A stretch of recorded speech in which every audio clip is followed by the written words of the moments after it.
मानक आशुलिपि अभ्यास 56 गति 100 शब्द प्रति मिनट। स्टार्ट।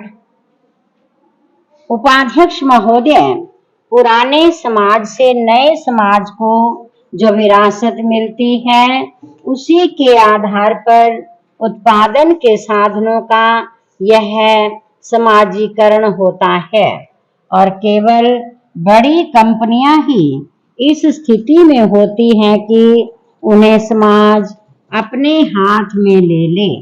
पूंजीवादी विकास ही उन्हें इसके लिए तैयार करता है।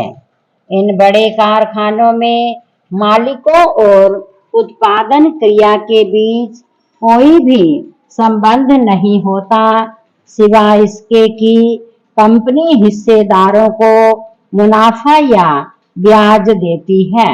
उत्पादन को मजदूर और कर्मचारी चलाते हैं और जब कारखाने का स्वामित्व समाज के हाथ में चला जाता है तो उससे उनके काम में कोई अंतर नहीं पड़ता। हाँ, उन मजदूरों और कर्मचारियों के वेतन में अंतर अवश्य पड़ता है, क्योंकि जब उनका शोषण करने वाला कोई मालिक नहीं रहता, उससे उनकी कार्यक्षमता में भी धीरे धीरे आश्चर्यजनक रूप से प्रगति होती है और वे अपने श्रम का उपयोग पूरी देशभक्ति के साथ करने लगते हैं। लेकिन क्रांति के अगले रोज ही हर एक को समाजवाद को मानने के लिए विवश नहीं किया जाता।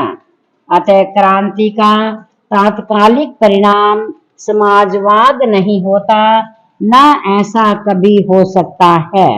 उससे मजदूर वर्ग को वह ताकत जरूर मिलती है और जब समस्त उत्पादन तथा वितरण समाजवादी आधार पर होने लगता है तभी समाजवाद की रचना पूरी होती है।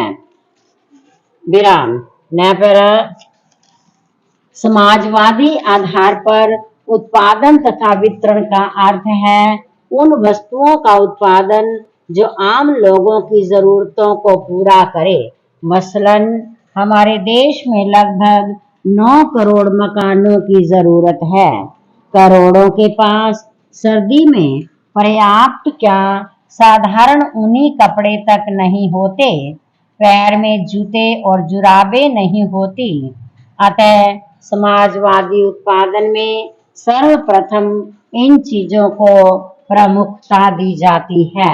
पैरा पूंजीवादी उत्पादन में जहाँ यथेष्ट मुनाफा कमाना ही प्रमुख लक्ष्य होता है, जनता की आम जरूरतों का ख्याल किए बिना उन्हीं चीजों का उत्पादन किया जाता है जिनमें से अधिक लाभ हो। आजकल जो सरकार की नीति है वह पूंजीवादी उत्पादन की ओर अधिक है, समाजवादी वस्तुओं का निर्माण की ओर कम। कहने का नारा समाजवाद का है, परंतु वास्तव में हम पूंजीवादी युग में जी रहे हैं। इसकी सबसे बड़ी खामी यह है कि वितरण पर चूंकि कोई नियंत्रण नहीं होता, इसलिए उत्पादित वस्तुएं जनता तक पहुंचने से पहले ही मुनाफाखोरों के गोदामों में स्टॉक हो जाती हैं। अतः उत्पादन के वितरण पर समाज का नियंत्रण होना बहुत जरूरी है। बिना इसके समाजवाद का लक्ष्य पूरा नहीं होता।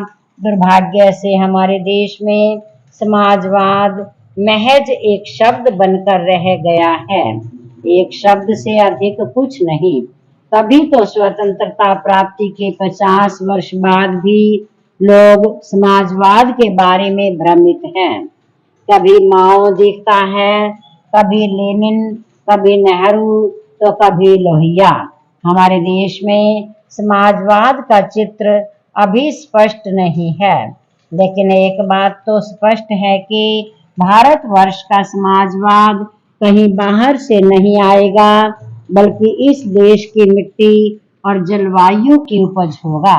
हमें समाजवाद लाने के लिए दूसरे देशों से सलाह मशविरा नहीं करना, बल्कि अपने देश में वातावरण को देखकर उसी के मुताबिक समाजवाद के ढांचे को तैयार करना और उस पर अमल करना है। विराम।